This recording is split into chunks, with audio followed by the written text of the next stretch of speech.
Olá, meu querido, minha querida, seja muito bem-vindo para mais um estudo bíblico aqui da Milk Pomerode. Se você já está acompanhando os nossos estudos, que bom que você está aqui. E se você está aqui chegando, aproveita e se inscreve no nosso canal e dá uma olhada em todo aquele conteúdo que a gente já tem aqui no YouTube, porque com certeza ele vai abençoar a tua vida de alguma forma. Mas vamos ao que interessa. Hoje nós vamos dar continuidade a Lucas, que é o evangelho que nós estamos estudando, e a gente vai analisar agora o capítulo 13, dos versículos 22 a 35. É um trecho bem grande até, por isso peço que você faça uma pausa no vídeo, que tu leia uma, duas vezes se necessário o texto bíblico, para daí a gente poder pontuar algumas coisas bem interessantes que esse texto traz para a gente, tá bom? Então agora que você já leu o texto, né? A gente pode conversar a respeito de algumas coisas que aparecem aqui. Dos versículos 22 a 30, Jesus fala sobre a porta estreita. E dos versículos 31 a 35, acontece um lamento profético de Jesus falando a respeito da situação de Jerusalém. Mas vamos falar primeiro sobre a porta estreita. Em algum momento você já deve ter ouvido esse conceito, né? Principalmente se você frequenta a igreja e tudo mais, o conceito da porta estreita e da porta larga. Para a gente entender o conceito da porta estreita, a gente precisa conhecer o que é a porta larga. A porta larga é, por se dizer assim, um caminho mais fácil de andar, um caminho mais fácil de lidar, com saídas mais fáceis, onde eu não preciso me preocupar com minha moral, com a minha ética, com as minhas atitudes. Já a porta estreita é um caminho que nem sempre é fácil, mas que no final vale a pena, porque é um caminho de retidão, onde as coisas são certas, onde eu vou priorizar fazer aquilo que é a vontade de Deus, não vou priorizar a minha vontade, vou fazer aquilo que é melhor para o próximo, não aquilo que é melhor para mim, e é um caminho que leva à vida, o contrário da porta larga, que permite que a gente tome nossas decisões, deixe-nos guiar pelo nosso próprio ego, porém que leva para o caminho de morte. Por que Jesus fala disso? Por que Jesus cita isso nesse contexto? Vamos lembrar um pouco o que acontece aqui no contexto desse texto aqui. Jesus, desde o capítulo 10, ele está caminhando da Galileia, ele está viajando da Galileia para Jerusalém, porque ele precisa sair da Galileia e pregar aos povos desse entorno até chegar em Jerusalém, porque em Jerusalém vai acontecer toda a grande história da cruz, e por isso ele precisa aos poucos ir guiando seu ministério a caminho de Jerusalém. Mas esse ministério não é fácil, porque Jesus, ele atrai as pessoas, ele atrai multidão.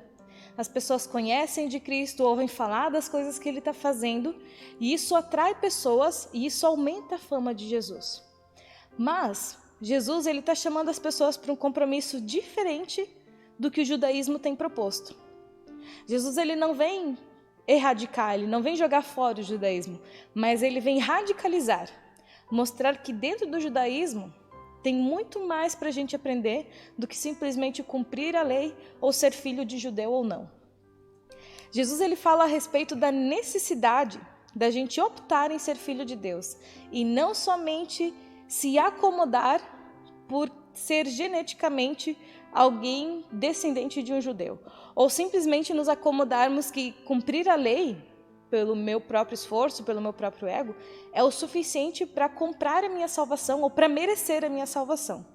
E é disso que a porta estreita trata. Jesus está falando da quantidade de pessoas que são salvas. Na porta larga, muita gente pode passar. Na porta estreita, não. Apenas aqueles que optam por um caminho difícil, que nem sempre é fácil, né? Um caminho de muito sofrimento, algumas vezes, mas principalmente de perseverança em Jesus Cristo. Sabendo que assim como Jesus Cristo não teve uma vida fácil, aquele que decide seguir a Ele vai passar pelo mesmo. A gente percebe aqui que o termo salvação está muito impregnado a esse trecho da Bíblia aqui. Porque para o povo judeu, salvação tem a ver com ser filho de judeu e com cumprir a lei. E isso é o que salva. Mas a partir de Jesus Cristo, a gente percebe que salvação não é só isso. Tem a ver com optar ser um discípulo de Jesus Cristo. Tem a ver com abrir mão da minha vontade, daquilo que eu considero melhor para mim, para viver e fazer aquilo que Deus, aquilo que Jesus Cristo considera o melhor para mim. Por isso, seguir a Cristo, viver para Deus, nem sempre é muito fácil, porque exige um trabalho pesado.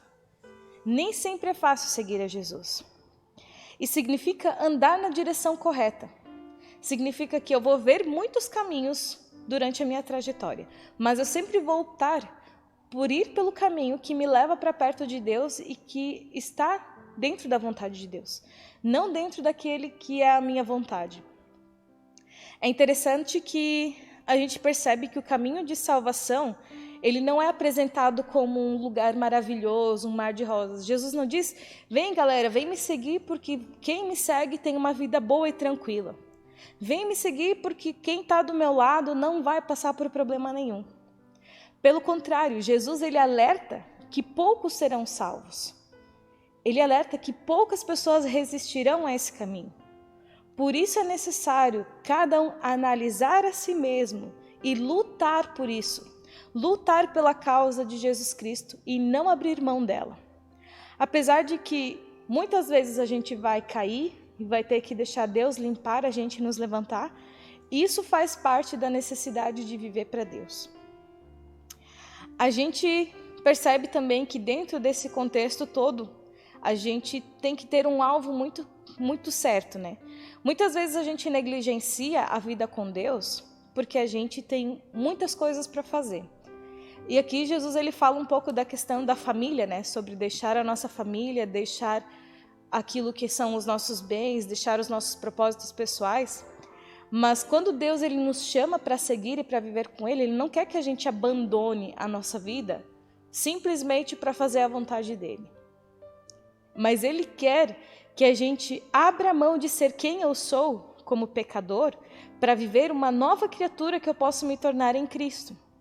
Porque lá eu vou descobrir que há um propósito muito maior, que há um objetivo muito maior para a minha vida do que aquilo que eu estava planejando.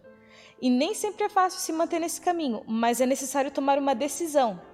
Não de odiar a minha família, não de odiar a minha vida, mas de priorizar a vida com Deus. Amar principalmente a Deus e amar mais a Deus do que a mim mesmo e do que a minha família. E é um pouco difícil falar sobre isso hoje, porque para uma mãe, para um pai, dizer para o seu filho, filho, você tem que amar mais a Deus do que a mamãe e o papai, é muito difícil, porque a Bíblia fala que os filhos devem honrar e amar os pais, né? Obedecer aos pais. Mas, muito mais do que amar, honrar e obedecer aos pais, os filhos precisam amar a Deus e ter a Deus em primeiro lugar.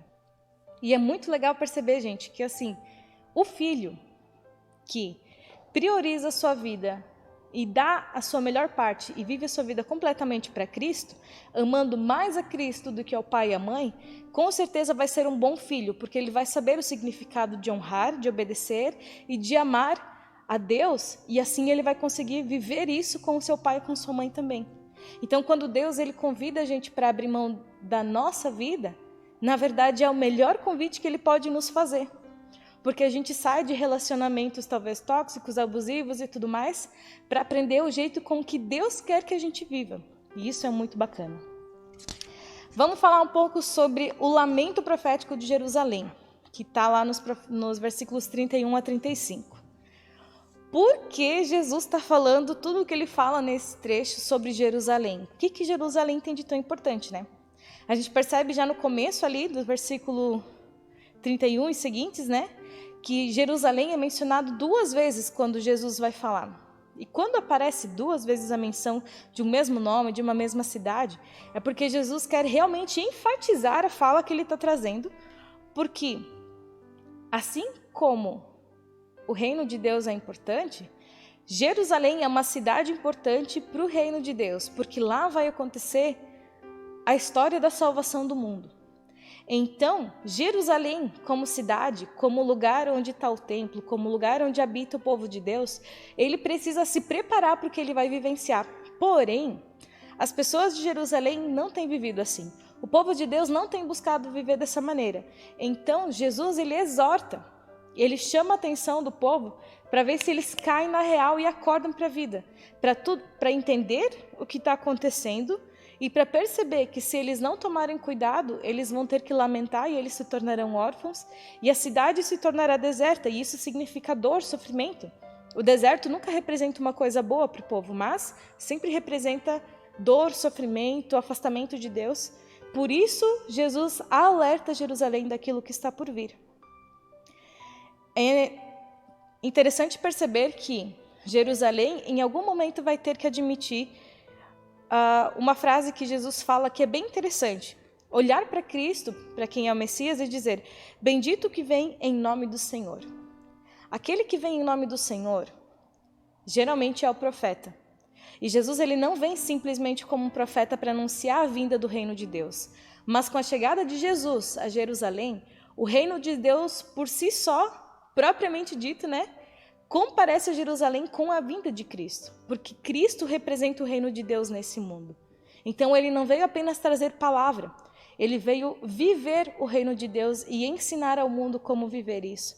Por isso é tão importante que eles percebam a necessidade de buscar a Deus e parar de ficar se unindo com coisas religiosas, com tradições, mas buscando reconhecer quem é aquele que é o enviado de Deus. E vamos concluir aqui, pessoal. Uma coisa muito importante para esse contexto aqui é que, assim, Jesus, ele nos convida para viver com ele, para seguir a ele, para reconhecer a ele como nosso Senhor, para a gente ter a vida eterna lá no céu, lá na eternidade. Jesus nunca nos convida para ter uma vida boa aqui nesse mundo. Então, se você está um pouco desanimado de ir na igreja porque a tua vida não está boa, se você está um pouco triste porque agora que você está fazendo a leitura bíblica, está orando, está buscando ao Senhor, as coisas não estão melhorando, não deixa isso te desanimar. Porque Jesus ele nos convida para uma vida de perseverança, não para uma vida boa. A vida boa, plena, que Deus nos promete, é para quando essa vida terrena termina. A gente não vai viver a melhor parte da nossa vida com Deus aqui. Mas se a gente não vive aqui com Deus, se a gente não tiver uma fé que persevera diante das dificuldades já aqui e agora nesse mundo, não haverá uma vida plena da qual nós vamos poder aproveitar depois. Então, quando você estiver passando por um sofrimento, no meio das coisas difíceis que tu vive, pega e sai do teu entorno, olha para cima e lembra que tem um Deus que te ama, que te cuida e que tem muito preparado para você. Muito mais do que os problemas e as dificuldades que você tem vivido. Então, entrega a tua vida nas mãos dele, confia nele, porque ele realmente tem o melhor para você. E não pense que porque você está passando por dificuldade, Deus está ausente.